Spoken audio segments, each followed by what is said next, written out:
What if a human never stopped growing? It begins slowly, almost imperceptibly.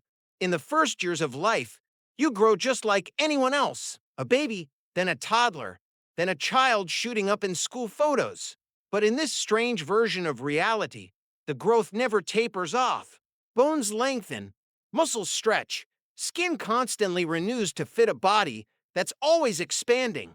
At first, it's not a problem. At 12, you're tall for your age. At 20, you're a head above everyone in the room.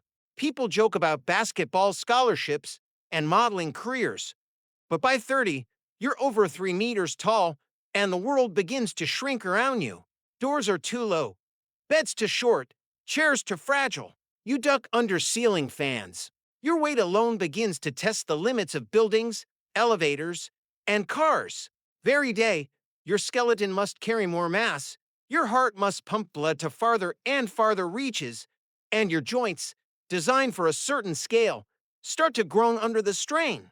Clothes must be custom made. Housing becomes a challenge.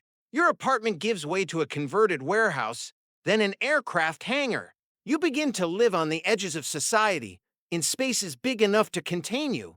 By 50, you are a moving monument. Over 5 meters tall, with hands the size of dinner tables, you can barely interact with human-scale objects. The simple act of holding a pen becomes a clumsy feat. Food requirements soar. Thousands of calories a day barely keep up with the constant demands of growth. Scientists start studying your condition with a mix of fascination and fear. The cells in your body are multiplying endlessly, defying the normal genetic programming that should have told them to stop decades ago. Cancer is a risk, but strangely, your body seems to avoid it. It's not uncontrolled mutation, but perfectly ordered expansion. Yet nature imposes other limits. As your height approaches 10 meters, gravity becomes an enemy. Bones, no matter how dense, threaten to buckle under your own weight. Your circulatory system struggles to maintain blood pressure from head to toe. Moving even a short distance leaves you exhausted. You spend more time sitting or lying down just to rest your enormous. The world's infrastructure is simply not built for someone like you. Roads crack under your steps, bridges strain if you try to cross, buildings tremble as you pass by. By 100, you are as tall as a small skyscraper. You can see cities from dozens of kilometers away, watch weather patterns form in the distance. But you are isolated. Communication with other humans happens through loudspeakers, or from far below as they crane their necks to look up. Your body is now a landmark, visible for miles. Airplanes divert around you.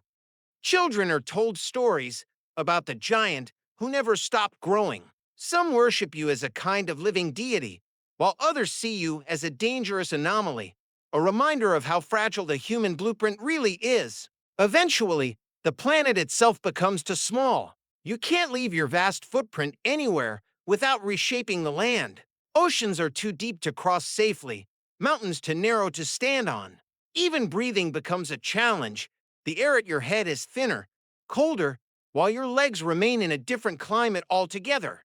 In the end, your body's growth outpaces the ability of Earth to sustain it. Either technology evolves to move you to a larger, engineered environment, perhaps a floating megastructure or an off-world habitat, or nature takes its course and your own mass collapses under gravity's pull.